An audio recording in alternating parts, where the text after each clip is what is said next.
So, what did you miss at Jubilee today? Well, you didn't miss a crowded church. A lot of people, and I'm hoping that you are in that number. A lot of people exercised self-care and wisdom and caution, and stayed home off the icy roads and the slippery sidewalks, and so stayed warm and safe. And we were glad of that. However, we still had a number of people, about half of our usual, and we celebrated last night's Christmas dinner because, well, the weather was great and we were packed and it was wonderful.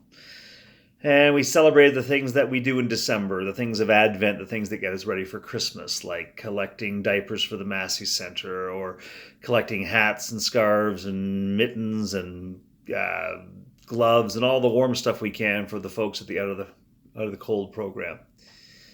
We talked about the cookies that we're baking for a couple of weeks from now. We have our big, massive cookie sale. And we talked about the times we'll gather to sing Christmas carols and the concerts and the services that we have and all the things going on at Jubilee as we get ready for Christmas.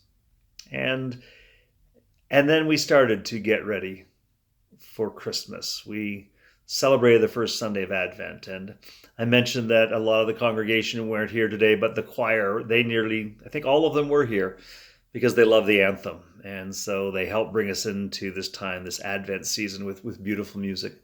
The quartet singing the Holly and the Ivy, and it was magnificent.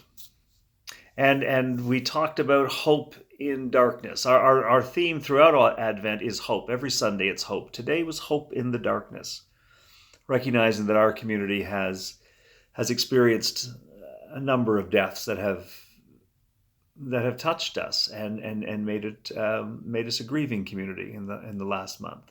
We talked about that darkness. We talked about the anxiety that comes with Christmas and the difficulty sometimes around relationships, family and friends that really come to the fore at Christmas. We talked about the darkness of depression, and we wondered, where is the light in that darkness? Where is the hope?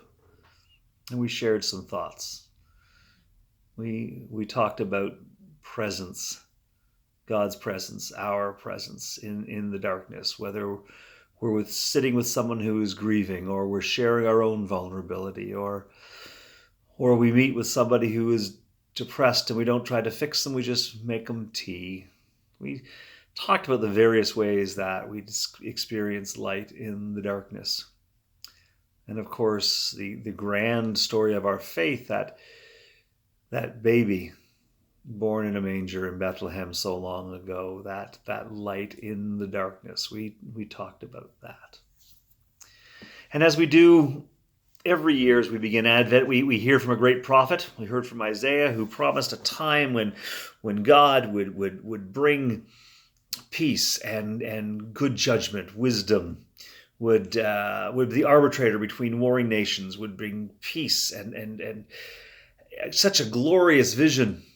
We also talk about the second coming of Jesus. And so we wondered together today, so when? When already? When's this going to happen? This seems like a great idea. We're very excited about it. When will it happen? It's been, I don't know, over 2,000 years, 2,500 years since Isaiah made his promise, and we wonder, when is that coming? What is the second coming of Jesus? And we wondered about what that meant. The Greek used the word parousia. It's the old Greek word which means arrival. It means presence. So we wondered if maybe we're not making a mistake, thinking the second coming is perhaps Jesus arriving at the airport, when in fact it's more an opening up to the presence of Jesus, the presence of God. That second coming is when we open ourselves up. The first coming, the birth in Bethlehem, God is revealed, and we know the story. We celebrate the moment. We have rituals built around it. We get how Christmas works. But what if the second coming is that birth within, that recognition of God's presence in us and in others? The recognition that Jesus is already here in our midst, that God is here. That what if the second coming is the thing that moves us from despair into hope, from judgment into love. What if that's what we're talking about?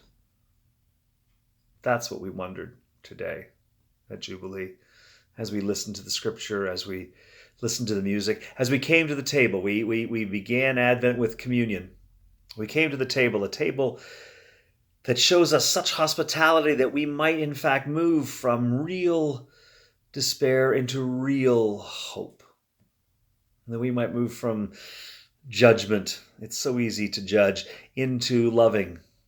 It's sometimes harder to love. So that's what we did today. And I encourage you to spend some time thinking about it too. Thinking about the second coming, not so much as some kind of earthbound event that happens once for everybody, but rather to think about it as an event that happens to us, each of us, when we're ready, when we can open our eyes and our minds, our imaginations, our lives, our hearts, to recognize God's presence, to recognize that Jesus is with us, that second coming. So as you think about that, just know that we missed you today. And hopefully we have weeks and months and years together to wonder together, to learn and grow together. But until we do see you, just know that we miss you. And happy Advent on the way to a Merry Christmas. God bless.